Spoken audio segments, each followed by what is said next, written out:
Hayırlı kеш Müslim televiziyyesinde yanılaklar çağrılışı bugün sizinle men Remile Salamova salamlayım. Uzub boruşanının muhim vakıgaları turunda kıskaça.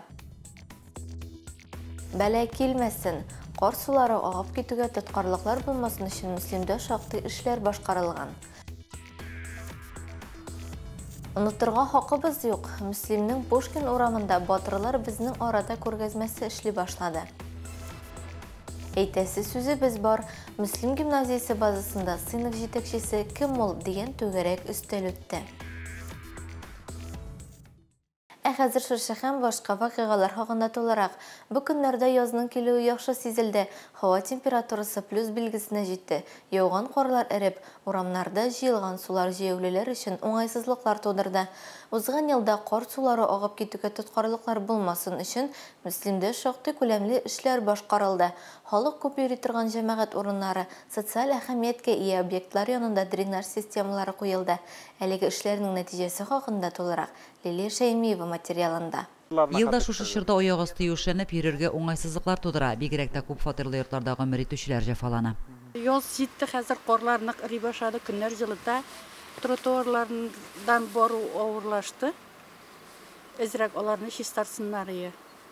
Hem de koy bir yerlerde sular jıyılıp dururlar. Yollarına remontla bir evet ansı söz de yok. No su ağıp gitirge urunlar kaldırılmagan. Uramlarının hazırki turuşu bek naşar, qor, su jıyılgan endi. İşlevçilerge Allah yardımı bilen işlep bitirge yazsın, uramlarını şistartırga yazsın. Motorguna aytıp, özlerinin işlerini başkarıp çıkarga nasip etsin. Soңғы күннәрдә Müslim авыл җирлеге бинасы территориясында қор сулары белән күмелде. Йомышы төшеп теге яки бу службага килүчеләр аяк басып, отлап керер җир өстеге таба алмый җафаланды. Сәбәбе дә бар. Районның төзекләндерү һәм яшелләндерү унитар предприятиясе егетләре бу кадәр күләмдәге суны суыртып бетергә һич кенә дә җитешә алмый. Бу аңлашыла да. Быелгы кар шактый күп яуды. Синоптиклар узган елгы явым-төшем күләме 2 мәртәбә артып китте дип белдерә. Жылда инде безнең районыбызда противопаводка эшләр алып барабыз. Хәзер менә газ килеп бара кирнәп кенә. Һәм инде тротуарларны җыештырып, карларны мөсимебездән чыгарып, суга баткан җирләрне суыртып, безнең хәзер менә бүгенге көндә 3 бригада эшли. Суырта торган безнең помпалар чыккан. Шул дәвам итәбез. Җыелган суларны чистартып торачакбыз инде, реган карларны югытып торачакбыз.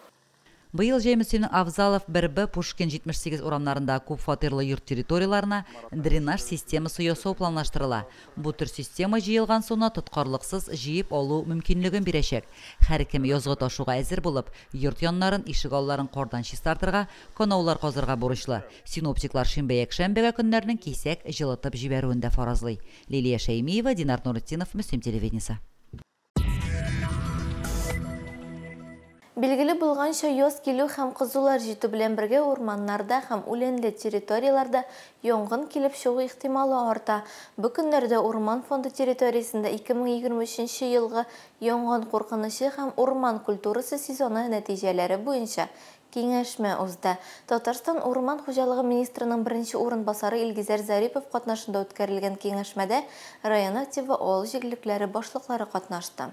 Müslim территориясында урман майданнары шактый күп, бу чиратында урман янгыннары куркынычын икеләтә арттыра. В плане лесопожарной обстановки Муслимовский район, я бы сказал, что непростой. По итогам прошлого года нашей дистанционной системой космического мониторинга термических точек зафиксировали 31 случай возгорания наземных иных категорий. Эти термоточки, они, в принципе, имели угрозу перехода огня на федеральные земли лесного фонда, успешно были локализованы и ликвидированы. Müslim районы территориясында Müslim Яңавысы Калинин участок урманчылыклары урнашкан. Районда урманнарның гомуми майданы 27 000 гектардан артык. Былтыр 56 гектар майданда урманнар торгызылды. На сегодняшний день, согласно государственному контракту, у нас по Муслимовскому району запланировано устройство минерализованных полос в объеме 230 километров, устройство, уход за ними, обновление минерализованных полос, где непосредственно прилегает лесной фонд к населенным пунктам. Узган ел урманнарда югары класслы янгын куркынычы булу сәбәпле гражданнарның урманнарда булуына, урманнарга транспорт чаралары кируенә 4 тапкыр чикләүләр кертелде. Былтыр Müslim районында 41 термонукта теркәлгән. Быел да кызу җәй көтелә. Кырылык урман янгыннарына китермәсен өчен һәркемнән соклык таләп ителә. Янгын чыгуга сәбәпче булган гражданнарны саллы штрафлар көтәчәк. Лилия Шәймиева, Динар Нурутдинов, Мөслим телевидениесе. Алга таба илдә нинди генә мөһим һәм зур чаралар үтсә дә, бүгенге көндә махсус хәрби операция зонасында ватаныбызны саклаучы егетләрне онытырга хакыбыз юк. Мөслимнең Пушкин урамында урнашкан ТАСС бинасында батырлар безнең арада күргәзмәсе эшли башлады. Әлеге күчмә күргәзмә Татарстан геройларына багышланган. Бу чараны Татарстан Республикасы ДАСАФ оешмасы һәм оешманың Мөслим җирле бүлеге оештыра. Күргәзмә белән Фәридә Гайнетдинова таныштырар. Күргәзмә белән танышкач, чыннан да батырларның безнең арада булуына һәм аларның безнең белән һәрвакыт яшәвенә инанасың. Күргәзмәдә махсус хәрби операция барышында төрле батырлыклар күрсәткән республикабыз батырларының портретларын күрергә мөмкин. Биредә шулай ук Россия Кораллы көчләре хәрбиләренең корал һәм экипировка үрнәкләре макеты да тәкъдим ителгән. Бу передвижной күргәзмә, шуңа шундый сәяхәт ясый. Һәрбер районга безнең монда бер атна бирелгән. Татарстанда безнең 9 герой Россия бар. Монда төп шулар турында сөйләргә, шуларны белдерергә, кемнәр икән, кайда булганнар, ни эшләгәннәр. Күргәзмә белән район башлыгы Альберт Хуҗин да танышты. Ул күргәзмәгә соклануын белдерде һәм югары бәя бирде. Бөтен әйберне үз күзең белән күрү, тотып карау, ул гел инде икенче төрле тәэсир итә, дулкынландыра торган әйберләр. Шунда менә безнең геройларыбыз Татарстанда герой Россия булган инде кайсы инде халык булгач берилгән кайсы әле аның исән алар турында аларның менә портретлары тора. Күргәзмә нибары бер атна эшли һәм 30 мартка кадәр дәвам итәчәк. Аның белән эш көннәрендә 8 сәгатьтән 11-гә кадәр һәм төштән соң 13 сәгатьтән 16 сәгатьләр аралыгында танышырга мөмкин. Күргәзмәне оештыручылар барлык мөслимләрне көтеп калалар. Фәридә Гайнетдинова, Динар Нурутдинов, Мөслим телевидениесе. Махсус хәрби операциядагы егетләргә ярдәм җыен оештыруда районыбыз волонтерларының хезмәте зур. Бу эшкә Мәлләтәмәк авыл китапханәчесе Людмила Игашева шактый көч куя. Тумышы белән яңа усыдан булган Людмила барлык хатын-кызлар кебек балалар үстерә, гаилә тормышын алып бара, хезмәт нәтиҗәләре дә югары бәяләнә аның. Тыгыз тормыш рәвешендә волонтерлык белән актив шөгыльләнүче Людмила Игашева белән коллегам Фәридә Гайнетдинова танышты. Гап-гади авыл кызы ул. Яңа Ус авылында дөньяга килеп, бүгенге көндә Мәлләтәмәк авылында гомер итә. Авыл китапханәсендә китапханәче булып эшләүче Людмила Игашева барлык авыл хатын-кызлары кебек үк балалар үстерә, гаилә тормышын алып бара, хезмәтендә дә иң алдынгы хезмәткәрләрнең берсе. Авыл китапханәсе бүген авыл халкының җыелу күрешү урыны. Людмила Игашева район китапханәчеләре арасында нәтиҗәле эшләүчеләрнең берсе булып тора. Аның тарафыннан үткәрелгән һәр чара югары зауык һәм әзерлекле уза. Китап укышу өлкәннәр дә, балалар да үз итә авыл китапханәсен. Бер-ике кеше килсә дә китапка, кеше китап укый дим. Аллага шөкер, менә хәзер сезон керде, авылда әле бакча эше юк. Менә хәзер укыйлар. Бар укый торган гаиләләр, олар менә 6-7 китап укыйлар. Әбиләргә, бабайларга безнең йортларга китап нуры акциясе кысаларында өйләренә үзем илтәм. Кемгә кирәк, алар хәбәр бирәләр. Тырыш, түгел һәм һәр эшен зур җаваплылык белән башкаручы Людмила Игашева кебек ханымнар һәр вакыт игътибар үзәгендә. Авыл җирлеге, районыбыз җитәкчелеге нәкъ менә шушындый ханымнарга тояна да инде. Бүген ул Мәлләтәмәк авыл җирлеге һәм район советы депутаты булып та эшли. Җирлек халкының мәнфәгатьләрен кайгыртуда үзеннән зур өлеш кертә. Халык мөрәҗәгать итә, халыкның көн кадагында торган сорау инде ул я су, я ут, я юл инде ул. Әйе киләләр, сорыйлар. Людмила шул ук вакытта Мәрхәмәт, Милосердие хатын-кыз депутатлары республика берләшмәсенең Мөслим районы буенча җитәкчесе дә булып тора. Авылда хатын-кыз депутатлар белән янәшә эшлибез без, бердәм эшлибез. Шушы махсус операциядә катнашкан егетләргә, аларның гаиләләренә, әти-әниләренә ярдәм итәргә тырышабыз иң беренче.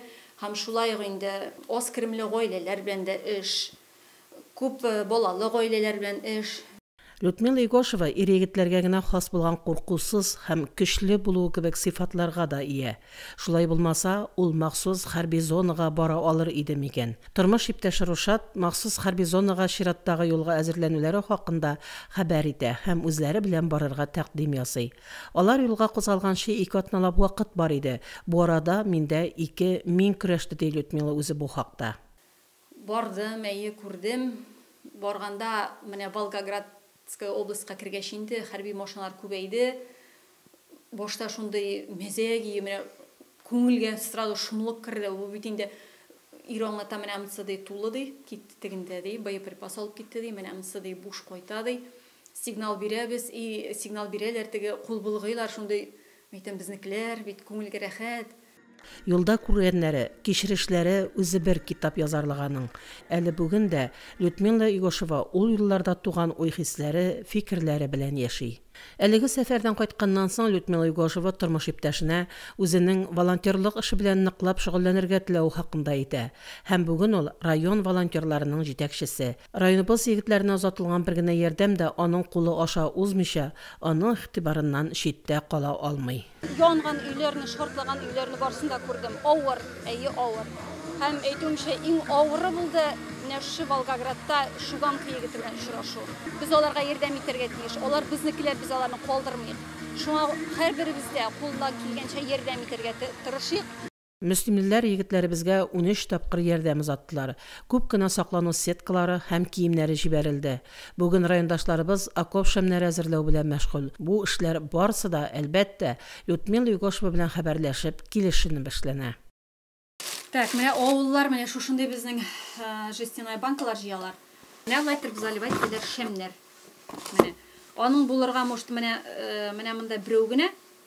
Һәм тагын ясыйлар еще менә лайтер крестик белән или спираль белән менә бу ниләрен катыркасын менә шул катыралар. Менә мондый баллар китерәләр безгә. Моны былай гына җибәрү авыр. Шуңа күрә соңгы тапкыр биргәннәре 10 литрлы чиләк белән бал. Аны интеге биттек без каткан килеш шушындай бәләкәй савытларга салган идек. Калды да, калган алып кайтып киттем дә мин. Мунчада бу безнең җибеде. Менә хәзер шуларны шушындай бәләкәй генә савытларга фасовать итеп, ябып әзерләп җибәрәбез. Бу инде лайтер һәр любой кешегә бирелек була. Игелек эшләү изге гамәл диләр, әмма игелек кылуны һәр кемдә булдыра алмый. Күңеле киң, намусы пак кешеләр генә игелек кылырга омтыла. Мөслимнең гап-гади бер хатын кызы Людмила Игошева шул улы йөрәкле, кечкенә генә буе белән зур эшләр башкаручы, курку белмәс, күңеле игелек белән тулы бер илаһи зат. Фәридә Гантинова, Динар Нуретдинов, Мөслим телевидениесе. Мәктәп укучылары язга каникулда булса да чыгарылыш сыйныфлар имтиханнарга әзерләнә. Бу көннәрдә Мөслим лицейында урнашкан имтихан кабул итү пунктында иртәдән үк җанлылык сизелә. 9 һәм 11 сыйныф укучылары рус теле фәненнән сынап карау имтиханы тапшыралар. Алар үзләрен инде 3нче тапкыр сынап карыйлар. Укучыларның һәм имтихан кабул итү пунктларының әзерлеге белән Наилә Салахова танышты. Укучылар металл эзләүче җайланмалар аша үтеп аудиторияга юл алдылар. Имтихан тапшырырга 9-11 сыйныфларда белем алучы 256 укучы килгән иде. Видео күзәтү җайланмалары урнаштырылган классларга алар бары тик паспорт, ручка һәм сугына алып керә ала. Тестированиены республика мониторинг үзәге ярдәмендә үткәрәбез бүген. Биремнәрдә шушы үзәктән кайтты безгә.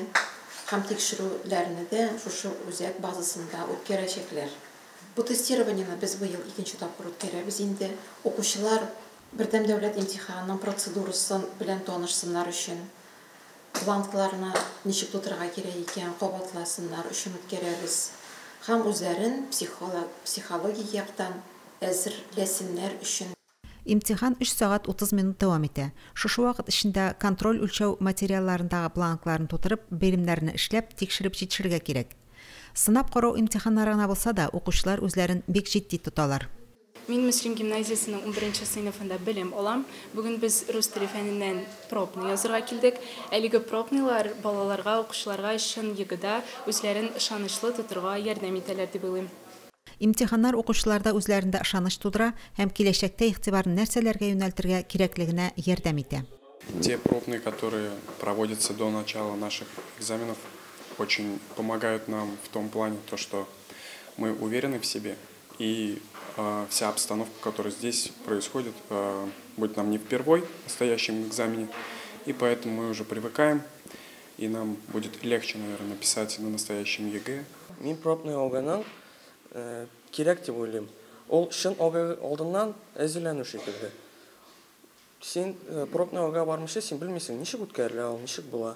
ол көбісіне не столько білу предмет турында, а ничек ул үткәрелә, ничек ул бара, чтобы нервничать итмәде кеше. Бердәм дәүләт имтиханнарын әти-әниләр белән Бөтен Россия акциясына кушылып, әти-әниләр өчен бердәм дәүләт имтиханнары тапшыру оештырылды. Акция быел 8нче тапкыр үткәрелә. Чара әти-әниләргә имтиханнар вакытында балаларга психологик яктан ярдәм итәргә һәм аларның күңел халәтен аңларга булыша. Бүген ата-аналар тарих фәненнән бердәм дәүләт имтиханы язалар. Аның дәвамлылыгы 1 сәгать, ул кыскача формада гына аларга бирелә. Бу чара ата-аналар өчен үткәрелә, аларның бердәм дәүләт имтиханы процедурасы белән танышыр өчен һәм дә үзләренең укучылары, үзләренең балалары өчен психологик яктан ярдәм күрсәтү өчен. Теләге булган чыгарылыш сыйныф укучыларының әти-әниләре бу көнне имтихан бирүче балалар роленә кирип карадылар. Бик дулкынланабыз инде, әзерләнәбез, икәүләшеп әзерләнәбез, бөтен гаилә белән әзерләнәбез. Килеп монда пробный экзаменнарын да бирә, алай начар бирмей, Аллаһ шөкрәнсенә. Менә үземдә килдем экзамен биргә, история фәннән биреп карыйм әле. Балалар үзләрен хис итәләр микән дип, беренче минутыннан, беренче секундыннан дип. Алдан хәстәрен күреп куйсаң, эш уңышлы була. Укучыларга да сынап карау һәм чын имтиханнарда уңышлар, әти-әниләргә сабырлык һәм балаларын аңлап ярдәм итүләрен телибез. Найля Салахова, Динар Нуртинов, Муслим телевидениесе. Мәктәпләр балалар авазыннан тынып торса да укытучылар өчен каникуллар юк. Шактый укытучылар фәннәрдән белем бирүдән тыш сыйныф җитәкчесе вазифасында башкара. Шушы уңайда Муслим гимназиясе базасында сыйныф җитәкчеләре өчен сыйныф җитәкчесе кем ул дигән темага түгәрәк өстәл оештырылды. Толырак киләсе сюжетта. Түгәрәк өстәл эшчәнлегендә район мәктәпләрендә белем һәм тәрбия бирүче барлык сыйныф җитәкчеләре катнашты. Тәрбия өлкәсендә проблемалар һәр чак туып тора. Шуларны уртага салып сөйләшү, киңәшләшү, әти-әниләр белән берләшеп эшләү мәсьәләләрен хәл итү максат итеп куелды. Бүген безне бер чыган сораулар, илдәге вазгыять, балаларыбыз алдагы булган мөнәсәбәтләр. Шуларны истә тотып инде тәҗрибәлек сыйныф җитәкчеләренең үзләренең эшләре белән бүлешергә һәм инде фикерләрен, тәкъдимнәре белән һәм нәрсә эшләп була, ничек эшләргә була дигән фикергә килеп уртага алып сөйләшергә җыелдык. Семинар яшь укытучылар өчен дә файдалы булды.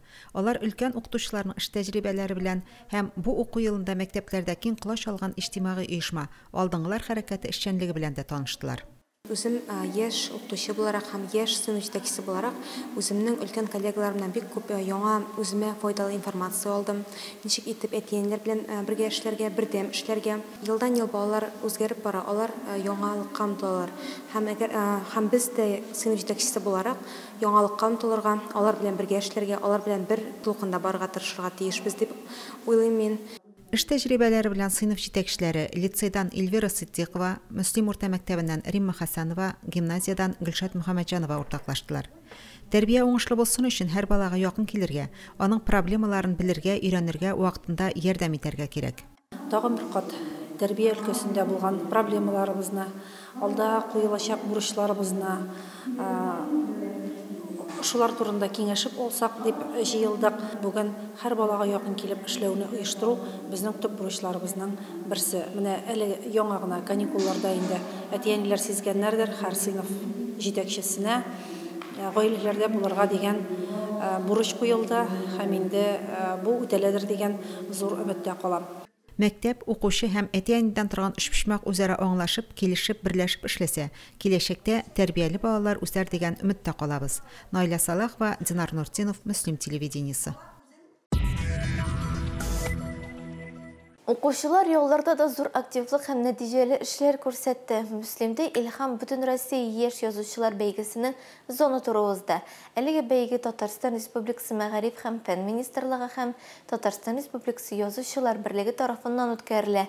Бәйге татар телен һәм әдәбиятын, мәдәниятын саклау һәм үстерү, укучыларда әдәбиятка, сәнгатькә кызыксыну уяту максатыннан уздырыла. Аннан тыш, әдәби иҗатка сәләте булган яшьләрне ачыклау, барлау, яшь язучылар танытуда күз алдында тотыла. Илхам бүтін Россия яш язучылар бәйгесе байтақ еллар үткәрелеп килә. Бәйгенең зона этабы 19 мартта Чистай шәһәрендә башланып киткән. Соңгы 5нче туры исә Мөслимдә үтте. Яш язучыларның чыгышларын мәртәбәле жюри бәяләде. Жюри рәисе Лейла Минхажева, шулай ук шагыйрь, Татарстанның атказанган сәнгать эшлеклесе Рамис Әймәт һәм язучы, Татарстанның атказанган сәнгать эшлеклесе Галимҗан Гыйманов та балаларның чыгышлары белән таныштылар. İlham ijat bilen şөгыльләнүче яшьләрне ачу юнәлешендә менә инде байтак еллардан бирле эшләп килә. Аның төп максаты инде әйтеп киттем, иҗади фикерле белгән балаларны табу. Иншалла менә безнең өметебез шушы конкурсларда катнашкан балалар киләчәктә татар әдәбиятын үстерүче, яңа традицияләр белән баетучы шәхесләр булырлар дип ышанабыз. Мөслимдә узган турда Минзәлә, Зей, Сарман, Бөгелмә, Ютазы, Лениногорск һәм Мөслим районнарыннан яшь язучылар катнашты. 50дән артык укучы чыгыш ясады. Еллар дәврендә менә без мәктәпләрдә төрле түгәрәк эшләре башлап җибәрдек. Китап корты проекты килеп керде һәм инде китап укучылар конференциялары оештыра башладык. Ел саен шушы сәхнәгә безнең укучыларыбыз менә. Башта алар лауреат булсалар, дипломант булсалар, инде әкренәп алар безнең җиңүчеләр рәтенә менде. Бәйгенең зона туры Мөслимдә узу юкка гына түгел, чөнки быел бәйгедә Мөслимнән зона турына 23 укучының эше узган. Мәкалә язу идеясе Рузель абый Минхажевның «Мин сокланам сиңа» кешелек китабын укыганнан соң һәм аны ВКонтакте социаль шелтәләре белән танышканнан соң барлыкка килде. Мәкаләмне күзәтүләремнән чыгып инде игелекле батырлык дип атадым һәм мин журналистика юнәлешендә катнашам. Инде Илхам конкурсында беренче тапкыр катнашуым түгел. Мин катнашканда бик дулкынландым, чөнки ул минем шундай чарада катнашуым беренче тапкыр. Яза башладым шигырьләрне 3нче класста. Язырга кай вакытта әле язылмый бит инде ул. Күңелем тулганда язам, әмма дә ләкин әниләргә, әтиләргә карап мин аларны яратам, туган җиремә карап, шул шигырьләрне язам да юл булып чыга кай вакытта. Мин шигырьләр язарга бик яратам. Яшь язучылар үзләрен проза, поэзия һәм журналистика жанрларында иҗат җимешләрен тәкъдим иттеләр. Жюри язалары һәр чыгышны зур игътибар белән тыңлап, балалардан теманы ничек сайлаулары белән кызыксындылар. Аларның иҗатлары белән якыннан таныштылар. Бәйгенең зона турына килгән һәр катнашучыга катнашучы сертификаты бирелде. Фәридә Гайнтинова, Динар Нуртдинов, Мөслим телевидениесе. Дәвам итәбез. Гаиләдәге мәхәббәт, бәхет урамнан күренеп торучы йортлар бар. Йортка кергән чук илаһи бер матурлык, яктылык чолганышында каласың. Яңа Сәйит авылында яшәүче Резида һәм Әбүләйис Галимҗановлар йорты шундыйларның берсе. Резида белән Әбүләйис 40 ел бергә тату гомер кичерә. 90 яшьлек әниләре Вәсима апа ил көннәргә бәрәкәтле тормыш, йортка бәхет теләп, алар тәрбиясендә яши. Вәсима апа Галимҗанова Актаныш районы Табанлы күл авылы кызы. Урман кисеп кайткан көннәрнең берсендә алар йортына димче аяк баса. Ул Вәсимәне Яңа Сәйит авылының уңган егете Хөснимарданга димләп килә. Бик акыллы, уңган һәм ышанычлы ир булды Хөснимарданым дип искә ала ул үзенең тормыш иптәшен. Димләп таныштык, Аллага шөкер, бик әйбәт тордык. 30 яшьтә 4 балалар белән зәтим калдым. Сирләп үлде Хөснимардан. Ул да яшьләп 33 елга я. Яңа Сәйиткә эшкә килү белән терлекчелеккә эшкә урнаша Вәсима Галимҗанова. Сыерлар да сава, соңрак яшь бозаулар бүлегенә эшкә күчә. Хөснимарданы белән корган дөньялары да көннән-көн матурая, тернәкләренә бара яшьләрнең. Яшь парны сөендереп, бер арты 4 бала дөньяга килә. Эш уллары, газиз кызлары аларны сөендереп, гаиләне шатлыкка күмәләр. Балаларым да бик акыллы булды, Аллага шөкер. Тунҗаны үзем көттем инде кадам. Аллага шөкер. Балаларым зәтим итмәдем. Үстерергә тырыштым, укытырга тырыштым. 34 яшеңне тутырган Типсә Тимер Үзәрлек Хөснимардан яман авырудан вафат була. Яраткан Вәсимәсе тол, балалары ятим кала. Алдында тезелеп торган берсеннән-берсе кеше 4 бала, ихата тулы мал-туар, егылырга һәм югалырга һич ярамаганлыгын искәртә. Аллаһтан ярдәм һәм сабырлык сорап, алга атлавын дәвам итә Вәсимә апа. Безгә гомер биргәне өчен генә түгел, безгә бүгенге көнгә кадәр яныбызда улы тирек, улы кеңерші, улы бәхетлі біз. Мен Аллахыма қабатлап айтам, бик рәхмәтлімен. Һәм инде нәрсә әйтәсем килә, әниебез, әгәр дә инде минем құдретімнән килсә, әниемә һәйкәл куярым. Әтиләре мәрхүм булганда үзләре дә сабый булып калган балаларга кинәт олыгайырга туры килә. Балаларның һәр кайсы әниләренә булышып, авыр хезмәтендә терәк булып үсәләр. Без отасыз үссәк тә без ятим үсмәдек. Әниебез безгә әти дә булды, әни дә булды. Шунсы өчен әнкәйемә бик зур рәхмәт. Минем үзебезгә генә түгел, без инде монда буыннар очрашу, нәселләр очрашу үткәрдек. Шушы төп йортта 4 буын очрашабыз. Әллә белеп, әллә сайлап алганнар Васима Алимҗанованың 2 килене Лениза һәм Резида Яңа Сәйиттән. Тугаш авылы кызы булган Хидаясы да инде күптәннән Яңа Сәйитникенә әйләнгән. Васима апаның уллары да әниләренә ошатып, берсеннән-берсе уңган киленнәр алып кайтканнар. Шуыда аралашуыда бик кыен булмады, потому что мен шушы Яңа Сәйит кызы безнең әнкәйләр гел бергә эшләделәр, нидә терлекчелектә бузау карадылар. Кайт ниткәч кенә, төшкәч кенә бер генә тапкыр Васима апа дидем, аннан кычкырып көлдек тә икәүләр. Әнкәй дип киттем. Кияүгә чыккач, Әбүләйс әйтте инде, әгәр авылда яшисең килмәсә диде, мин инде иншалла педучилищесын укып кайттым бит инде. Монда яшисең килмәсә, Мөслим җиренә барып урнашырбыз, әнкәйне яңадан алып барыбыз үзебезнең янга диде. Юк, мин әйтәм, шушы авылда яшәйбез, мин дә шушы авылныкы бит инде. Нидән ындырартыннан алып төште дисәң дә була. Әниләренең 80 яшьлек юбилейына шигырьдә иҗат иткән әле Резида ханым. Нигезеңә килен булып төшкәч, авызыма бал май каптырдың. Йөргән җирең йомшак булсын диеп, мамык мендәрләргә бастырдың. Яхшы микән килен дип шул чакта уйлап тордың ишек төбендә. Нинди кеше булыр кайнанам дип мин дә тордым мендәр өстендә. Күзләреңә карап теләдем мин, үз балаңдай күрсәң син мине, газиз әнкәм кебек карармын дип картлык көнеңдә дә мин сине. Әле күптән түгел 90 яшен юбилейын билгеләп үткән Васима апа. Бүген ул бик бәхетле. Шуңа да бүгенге матур тормышын оҗмах бакчасына тиңли ул. Мушажага улы, кырыйларына, әнкәй барасы булса, әнкәй мин шул фәйләнетрегә барам, Мөслимгә киттек дип чыгып китәләр. Аллага шөкер, бик канәгать. Улым малаем теге барса тора, иртүк әнкәйне хәлләргә дип урап итә. Бүген Галимҗановларның төп йортта 4 буынның очрашу урыны. Йорт хуҗасы Әбүләйс Галимҗанов тормыш иптәше Резида ханым белән туганнарны, бар балаларны, оныкларны туплап торучылар. Ялларга бәйрәме вакытларында bütün туганнарыбыз, балаларыбыз, оныкларыбыз, оныкчыкларыбыз шушы төп нигезгә җыелалар. Үз дөньялары белән, үз эшләре белән яшәйләр. Һәм инде әйтәсем килә, аларның уңышлары безнең өчен олы сөенеш, әбиләре өчен олы сөенеш. Яңа Сәйит авылының бәхет һәм мәхәббәт яшәгән Галимҗановлар йортыннан бердә чыгасы килми. Әлеге йортның утлары һәр вакыт балкып торсын, бәхет һәм мәхәббәт бүләк итүче гөлләре шау чәчәкле булсын, мәңге шиңмәсен. Фәридә Гаентинова, Динар Нуретдинов, Мөслим телевидениесе. Сездә игътибарыгызга җиткерәсе хәбәрләр шулар иде. Мин Рәмилә Сәлимова сезнең белән сау булышам. Исән-имин булыгыз.